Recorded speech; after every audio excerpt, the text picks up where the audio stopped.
Hello friends and welcome back to my YouTube channel, and today I'm up with a disease condition known as bronchitis. Bronchitis mostly आपका जो है वो आपके lower respiratory tract disease है और आपके जो ब्रोंक्यूल्स होते हैं वहाँ पे ये अकर करता है।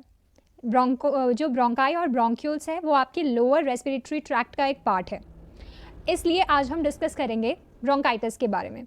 उससे पहले मैं आप लोगों को थोड़ा लोअर रेस्पिरेटरी ट्रैक्ट के बारे में और पूरे रेस्पिरेटरी सिस्टम का एक ओवरव्यू देना चाहती हूँ। सो यहाँ पे देख रहे हैं आप रेस्पिरेटरी सिस्टम का डायग्राम। जो आपका अपर रेस्पिरेटरी सिस्टम होता है या अपर रेस्पिरेटरी ट्रैक्ट जिसे हम बोलते हैं वो आपका नॉस्ट्रल से स्टार्ट होता है, फिर आपकी नेज़ल कैनाल से एंटर होकर आपके फैरिंग्स में जाता है, फिर लैरिंग्स, फिर वहाँ पर से ट्रैकिया कनेक्ट होता है। जहाँ से ट्रैकिया कनेक्ट होगा वो होगा आपका लोअर रेस्पिरेटरी ट्रैक्ट या फिर लोअर रेस्पिरेटरी सिस्टम वो होता है। ट्रैकिया से जब विंड पास होती है तो ट्रैकिया जो है वो लंग्स के पास आते ही दो पार्ट्स में डिवाइड हो जाता है। जब वो दो पार्ट्स में डिवाइड हो जाता है तो उसको हम बोलते हैं ब्रोंकस। जब वो लंग के लेफ्ट लंग और राइट लंग के अंदर एंटर कर जाता है तो trachea is known as the bronchus. ठीक है, जहाँ जिस पार्ट से ट्रैकिया दो पार्ट्स में डिवाइड हो रहा है लेफ्ट और राइट लंग में जाने के लिए, उस पार्ट को हम बोलते हैं कैरिना। इस डायग्राम में मेंशन्ड नहीं है पर उसको हम बोलते हैं कैरिना, CARINA, कैरिना। ठीक है, जो आपका ब्रोंकस है यहाँ पे डायग्राम में आपको दिख रहा होंगे, ब्रांच स्ट्रक्चर दिख रहे होंगे, उनको हम बोलते हैं ब्रोंक्यूल्स। ब्रोंक्यूल्स और ब्रोंक्यूल्स के टर्मिनल एंड, ब्रोंक्यूल्स के एंड पे आप देख रहे होंगे गोले गोले से स्ट्रक्चर बन रहे हैं राउंड शेप्ड, ये होते हैं हमारे एल्वियोलाई। एल्वियोलाई क्या होते हैं? आपके एयर सैक्स होते हैं जो कि आपके लंग्स में प्रेजेंट होते हैं, वहीं पे जो है आपका गैस एक्सचेंज होता है। मेन जो लंग में काम होता है वो किसका होता है? एल्वियोलाई का ही होता है। लंग के नीचे आप देखते हैं डायफ्राम, जो लंग के कॉन्ट्रैक्शन और एक्सपेंशन में हेल्प करता है। तो ये है आपका रेस्पिरेटरी सिस्टम। मैं आपको जस्ट ओवरव्यू देना चाहती थी, तो ये आपका रेस्पिरेटरी सिस्टम है। Now moving forward to our main disease condition, that is bronchitis. आते हैं ब्रोंकाइटिस की डेफिनेशन पे कि ब्रोंकाइटिस एक्चुअली में होता क्या है। ब्रोंकाइटिस क्या होता है? इन्फ्लेमेशन और swelling of the bronchial tubes, या फिर जिनको हम ब्रोंकाई बोलते हैं, उनमें क्या हो जाता है? इन्फ्लेमेशन। इन्फ्लेमेशन को हिंदी में क्या बोलते हैं? सूजन।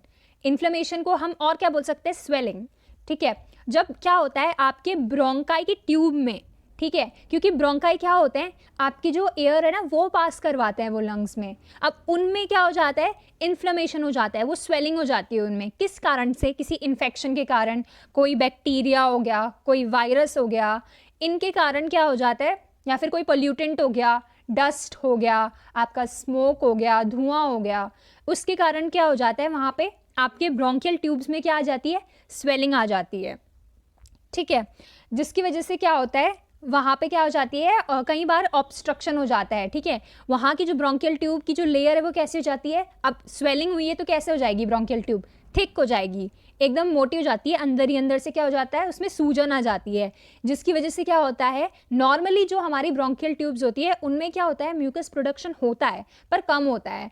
उस म्यूकस प्रोडक्शन होने का कारण ये है कि जो भी आपकी सांस आप ले रहे हैं, जो भी नोज़ में आपने देखा होगा नॉस्ट्रल्स में हेयर रहते हैं, वो हेयर रहते हैं आपके डस्ट को ट्रैप करने के लिए। वैसे ही सेम टू सेम आपकी जो ब्रोंकियल ट्यूब्स होती हैं, उन ब्रोंकियल ट्यूब्स में क्या होता है, म्यूकस प्रोडक्शन होता है, पर वो कम अमाउंट में होता है, ताकि वहाँ पे अगर कोई भी डस्ट पार्टिकल आपकी एयर के साथ अंदर आ रहा है तो वहाँ पे वो ट्रैप हो जाए। ठीक है, और फिर क्या हो जाए, बॉडी से एक्सक्रीट हो जाए।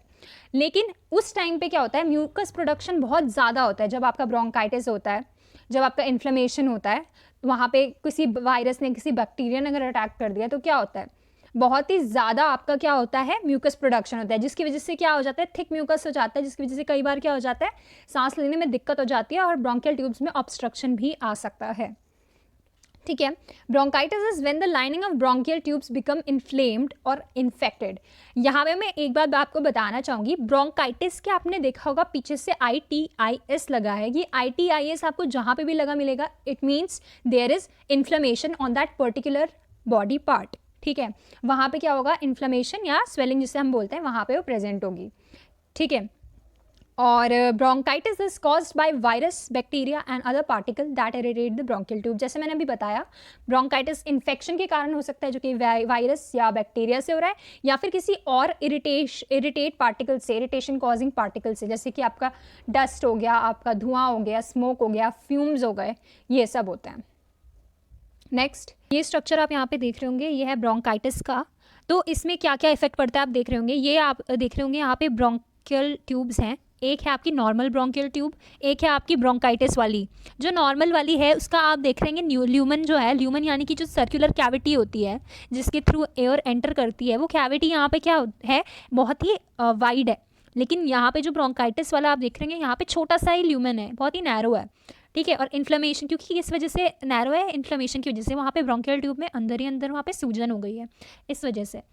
जो नॉर्मल वाली है वहाँ पे आप देखेंगे म्यूकस का इतना प्रोडक्शन नहीं है, म्यूकस बहुत कम है, और या फिर म्यूकस आपको बाहर दिख ही नहीं रहा है, बट यहाँ पे बहुत ज़्यादा म्यूकस होता है। नेक्स्ट आता है आपका टाइप्स ऑफ ब्रोंकाइटिस। ब्रोंकाइटिस क्या आपका मेनली जो है वो दो पार्ट में डिवाइडेड है। एक आपका एक्यूट ब्रोंकाइटिस है, एक आपका क्रोनिक ब्रोंकाइटिस है। जो आपका एक्यूट ब्रोंकाइटिस है, एक्यूट यानी कि शॉर्ट टर्म, क्रोनिक यानी कि लॉन्ग टर्म।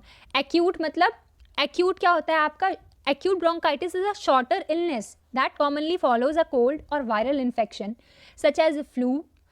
और ये कितना लास्ट करता है, जैसे मैंने आपको बताया, एक्यूट ब्रोंकाइटिस यानी कि शॉर्ट टर्म, ये रहता है कुछ दिनों से कुछ हफ्तों तक, ज़्यादा से ज़्यादा 2-3 हफ्ते तक ये रहता है।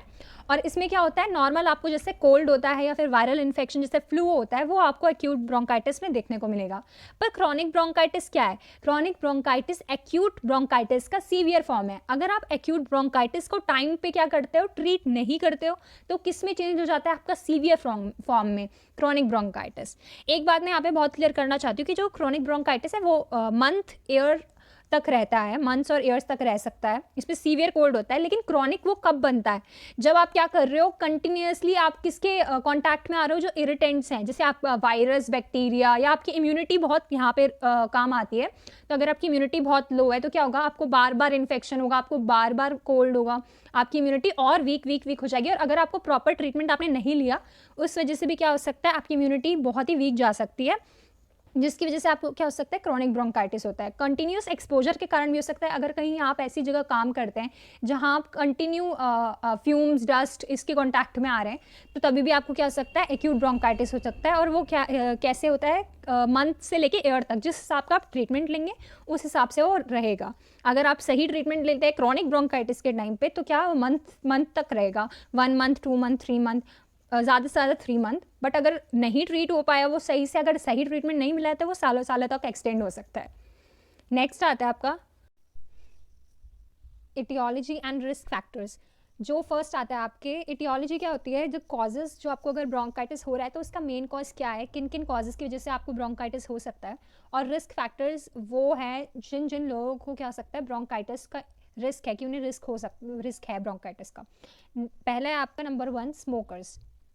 स्मोकिंग जो है, आपको पता है सिगरेट कितना ज़्यादा हार्म करता है हमारे लंग्स को। जिन्हें ऑलरेडी क्या हो सकता है, स्मोकिंग है, तो अगर वो स्मोकिंग कर रहे हैं तो क्या होगा, बार बार जो है वो आपके जो ब्रोंकियल ट्यूब्स है, ब्रोंकियल लाइनिंग्स है, उन्हें इरिटेट करेगा, तो उसकी वजह से आपका ब्रोंकाइटिस हो सकता है।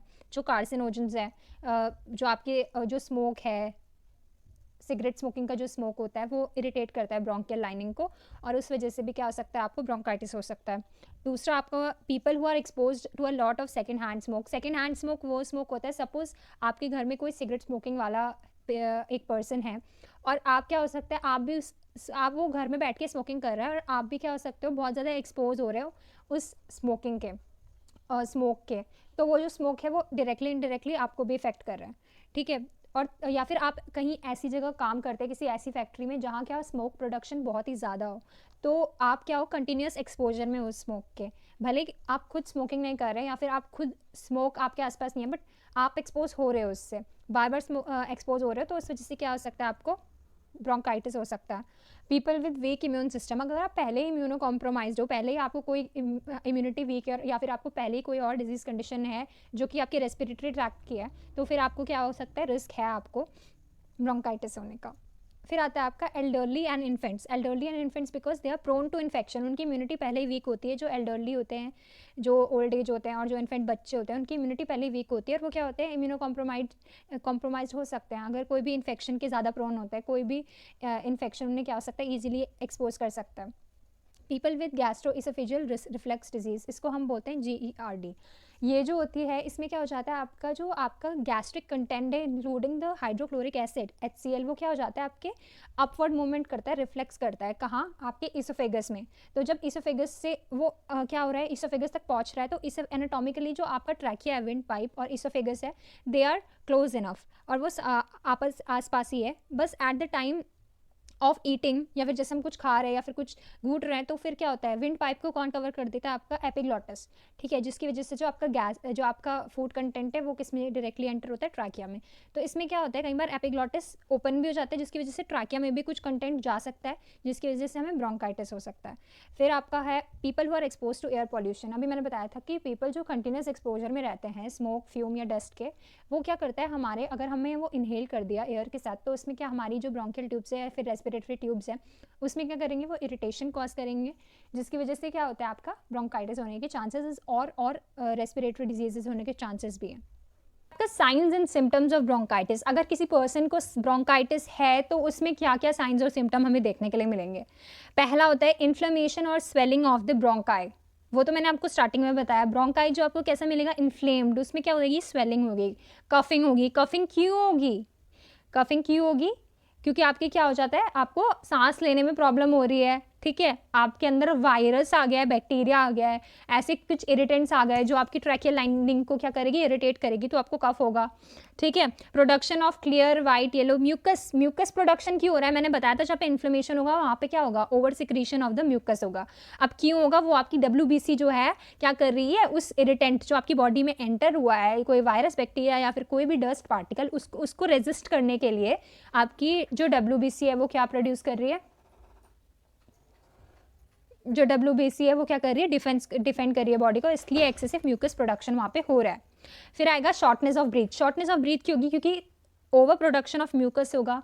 म्यूकस कैसा होता है, थिक, तो वहाँ पे क्या होगा, सांस लेने में आपको दिक्कत होगी, बिकॉज जो आपकी ब्रोंकियल ट्यूब्स होगी वो क्या होगी, ऑब्स्ट्रक्टेड होगी या पार्शियली ऑब्स्ट्रक्टेड होगी। ठीक है, फिर आएगी आपकी वीजिंग, फटीक, थकान लगेगी, फीवर आएगा, चेस्ट पेन होगा, डिस्कम्फर्ट होगा। ऑब्वियस सी बात है, सांस लेने में दिक्कत होगी, आपकी ब्रोंकियल ट्यूब्स ब्लॉक्ड है तो चेस्ट पेन तो होगा। ब्लॉक्ड या रनी नोज, वही म्यूकस प्रोडक्शन की वजह से ही होगा। नेक्स्ट आता है आपका डायग्नोस्टिक इवैल्यूएशन, कि हम किस किस तरीके से क्या करेंगे, इसको फाइंड आउट करेंगे। ठीक है, डायग्नोस्टिक फाइंडिंग कैसे फाइंड आउट करेंगे कि हमें ब्रोंकाइटिस है। पहला तो आप पेशेंट से हिस्ट्री कलेक्ट करेंगे। ठीक है, दूसरा उसका फिजिकल एग्जामिनेशन करेंगे, उसके रेस्पिरेटरी पैटर्न देखेंगे, चेस्ट शेप देखेंगे कैसा है। फिर चेस्ट का एक्सरे हम ले सकते हैं, स्प्यूटम कल्चर लेंगे, जो पेशेंट को स्प्यूटम आ रहा है उसको कल्चर के लिए देंगे। पल्मोनरी फंक्शन टेस्ट, इसमें आता है आपको स्पायरोमेट्री एक्सरसाइजेज, स्पायरोमेट्री टेस्ट देंगे पहले, फिर स्पायरोमेट्री एक्सरसाइजेज बताएंगे। ब्रोंकोस्कोपी आप कर सकते हैं। ठीक है, नेक्स्ट आता है आपका मैनेजमेंट। तो उसमें आता है पहला मेडिकल मैनेजमेंट, जिसको हम बोलते हैं फार्माकोलॉजिकल मैनेजमेंट। उसमें पहला आएगा आपका एंटीबायोटिक्स। एंटीबायोटिक्स क्यों, क्योंकि यहाँ पे क्या हो रहा है, बैक्टीरियल इन्फेक्शन भी इंक्लूडेड है। एंटीबायोटिक्स हम वायरल इन्फेक्शन के लिए नहीं देते हैं, बैक्टीरियल इन्फेक्शन के लिए आप एंटीबायोटिक्स एडमिनिस्टर करेंगे पेशेंट को। ठीक है, और यहाँ पे जो मेन जो आपका बैक्टीरिया एक्ट करता है, दैट इज माइकोप्लाज्मा निमोनिया, जो आपका मेन बैक्टीरिया यहाँ पे यूज़ कर रहा है। वायरस जो यहाँ पे आपका मेन काम करता है ब्रोंकाइटिस में, वो है राइनो वायरस, एडिनो वायरस। जो सारे फ्लू वायरस होते हैं, इन्फ्लुएंजा A, B, ये सारे यहाँ पे क्या करते हैं, अपना एक्शन दिखाते हैं आपका ब्रोंकाइटिस में। कफ मेडिसिन जो है, ताकि आपका कफ क्या हो जाए, थोड़ा थिन हो जाए और क्या हो जाए, बॉडी से रिमूव एक्सक्रीट आउट हो जाए। ब्रोंकोडाइलेटर्स, क्योंकि ब्रोंक्यूल्स जो क्या आपकी ऑब्स्ट्रक्ट हो चुके, तो उन्हें डायलेट करने के लिए, ताकि जो आपका म्यूकस ऑब्स्ट्रक्शन है वो क्या हो जाए, म्यूकस प्लग जो है वहाँ पे वो हट जाए और क्या एयर क्या ईजिली क्या हो जाए, एंटर हो जाए लंग्स में। Then comes your mucolytics. Mucolytics क्या करते हैं, थिन करते हैं म्यूकस को और क्या करते हैं, ईजी बनाते हैं। जो आपका थिक म्यूकस होता है इसे क्या करते हैं, थिन करते हैं, और ताकि वो कफ आउट होने में क्या हो जाए, ईजी हो जाए। फिर आते हैं आपके एंटी इन्फ्लेमेटरी मेडिसिन, क्योंकि यहाँ पे क्या होता है, और ग्लूकोकॉर्टिकॉइड, ये लोग क्या काम करते हैं, सिम्टम्स जो आते हैं हमारे, जो इन्फ्लेमेशन हो रहा है उसको अवॉइड करने में, उसको डिक्रीज करने में ये काम करते हैं। फिर आते हैं पल्मोनरी रिहैबिलिटेशन प्रोग्राम, ये आता है आपके थेरेपिस्ट के पास, ताकि क्या होता है आपकी ब्रीदिंग एक्सरसाइज वो आपको बताते हैं, जिससे क्या हो जाता है ब्रीदिंग और इफेक्टिव हो जाती है और हेल्प हो जाती है आपकी मोर ब्रीदिंग में। यहाँ पे आ रहा है आपका नर्सिंग डायग्नोसिस। तो नर्सिंग डायग्नोसिस में पहले आएगा आपका ineffective breathing pattern related to shortness of breath and mucus और ब्रोंको कंस्ट्रिक्शन। सेकेंड होगा ineffective airway clearance related to bronchoconstriction. Third है self care deficit related to fatigue secondary to increased effort for breathing. Activity intolerance due to fatigue and ineffective breathing patterns. का nursing management, as a nurse आप कैसे management करोगे bronchitis के patient का? तो पहले क्या करेंगे, assess the general condition of the patient जो आप करते हैं। दूसरा हम क्या करेंगे, एज ऑलवेज उसका वाइटल साइंस जो बहुत इंपॉर्टेंट होता है, और वाइटल साइंस में भी मेन फोकस डालेंगे हम रेस्पिरेटरी रेट पे और रेस्पिरेटरी पैटर्न में, ठीक है। फिर प्रोवाइड कंफर्टेबल पोजीशन, जो आपके रेस्पिरेटरी के पेशेंट्स होते हैं उनके लिए हाई फाउलर्स और लो फाउलर्स दो पोजीशन होती हैं, वो बहुत ज़्यादा इफेक्टिव होती है। जो हाई फाउलर्स होती है वो 90 डिग्री होती है बेड पे, ठीक है। और then next is change the position periodically, ताकि बेड सोर ना हो जाए पेशेंट को और वही एरिया सप्रेस ना हो जाए। देन मेंटेन पर्सनल हाइजीन, अगर पेशेंट बहुत ही ज़्यादा सीवियर कंडीशन में तो आपको उसकी हाइजीन मेंटेन करनी पड़ेगी, वरना अगर पेशेंट नॉर्मल है तो हम पेशेंट को बोल सकते हैं, इंस्ट्रक्ट कर सकते हैं, and he can maintain his personal hygiene. Use pulse oximetry and suction, pulse oximetry भी हम यूज़ कर सकते हैं और सक्शन भी हम कफ जो स्प्यूटम पेशेंट का है जो ब्रोंक्यूल्स को ऑब्स्ट्रक्ट कर रहा है उनको कफ आउट करने में सक्शन जो हेल्प कर सकता है। और पल्स ऑक्सीमेट्री आपका वो SpO2 लेवल जो होता है वो आपका देखता है, और पल्स रेट। फिर आप डीप ब्रीदिंग एक्सरसाइज पेशेंट को सिखा सकते हैं, या फिर एक फिजियोथेरेपिस्ट को बुला सकते हैं, या फिर उन्हें सजेस्ट कर सकते हैं, ताकि क्या हो सकते हैं पेशेंट का जो ब्रीदिंग पैटर्न है वो आपका नॉर्मलाइज हो जाए और पेशेंट को ब्रीदिंग में डिफ़िकल्टी ना हो। Provide oxygen according to physician order, जितना डॉक्टर आपको लिख के देगा उतना पेशेंट को ऑक्सीजन एडमिनिस्टर करना है। Provide psychological support to patient, psychological support हम पेशेंट को दे सकते हैं। अगर पेशेंट बहुत ही ज़्यादा एंजाइटी या पैनिक कर रहे हैं तो हम पेशेंट को क्या कर सकते हैं, कुछ डिस्ट्रैक्शन थेरेपीज हम दे सकते हैं। Provide knowledge about chronic bronchitis, अगर हमें क्या करना है पेशेंट को बताना है उस डिजीज़ कंडीशन के बारे में जिससे वो सफ़र कर रहा है। अगर वो नॉर्मल स्टेज में है तो, और ज़्यादा साइकोलॉजिकल उससे कोई ट्रॉमा नहीं है उस डिजीज़ को लेके। और अगर कोई हमें पेशेंट को पूरा राइट हमसे क्वेश्चन पूछने का, अगर पेशेंट हमसे कोई क्वेश्चन पूछता है तो हमें उसका आंसर देना है पेशेंट को। Administer medication according to physician order, bronchodilators, antibiotics and mucolytics, ये हमें एडमिनिस्टर करना है पेशेंट को अकॉर्डिंग टू डॉक्टर्स ऑर्डर। अगर डॉक्टर ने ऑर्डर नहीं दिया तो हमें नहीं एडमिनिस्टर करना है। और ये मेडिकेशन देते वक्त आपको क्या करना है, पेशेंट को बताना है। अगर पेशेंट पूछेगा, पेशेंट को बताना है हम मेडिसिन एडमिनिस्टर कर रहे हैं। अगर कोमा पेशेंट है तो कोमा पेशेंट को भी हम बताते हैं कि हम ये वाली मेडिसिन आपको एडमिनिस्टर करें, बिकॉज कोमा पेशेंट का ये होता है कि वो ऑल्दो वो उनका ब्रेन डेड होता है but they are listening to us. Then हमें क्या करना है, हेल्थ एजुकेशन देनी है पेशेंट को, ठीक है। फर्स्ट हम बोलेंगे avoid tobacco smoke and exposure to second hand smoke, because smoking क्या है, लंग को डायरेक्टली इफेक्ट करती है। फिर quitting smoking, avoid people who are sick with cold and flu वालों से दूर रहो, ठीक है। Getting a early flu vaccine, एक वैक्सीन आती है फ्लू की, वो आपको लेनी है। निमोनिया वैक्सीन लेनी है। वॉश हैंड करो, क्योंकि हमारी जो मोस्ट लोकल जो आपका मोस्ट मेनली जो आपका ट्रांसमिशन रहता है रूट का बैक्टीरिया का, वो आपका हैंड से होते हैं, तो क्या करना चाहिए, हैंड वॉशिंग करनी चाहिए रेगुलरली। फिर अवॉइड कोल्ड डैम्प लोकेशंस और areas with lot of air pollution, ठीक है। Then wear mask around people who are coughing, और आजकल तो मास्क बहुत ही ज़्यादा कंपलसरी है। हम देखते हैं कॉम्प्लिकेशंस क्या क्या हो सकते हैं। पहला आपका अस्थमा, ब्रोंकिएक्टिस, ट्यूबरक्लोसिस, साइनोसाइटिस, और इनके लिए अलग से वीडियो बना के हम डिस्कस करेंगे।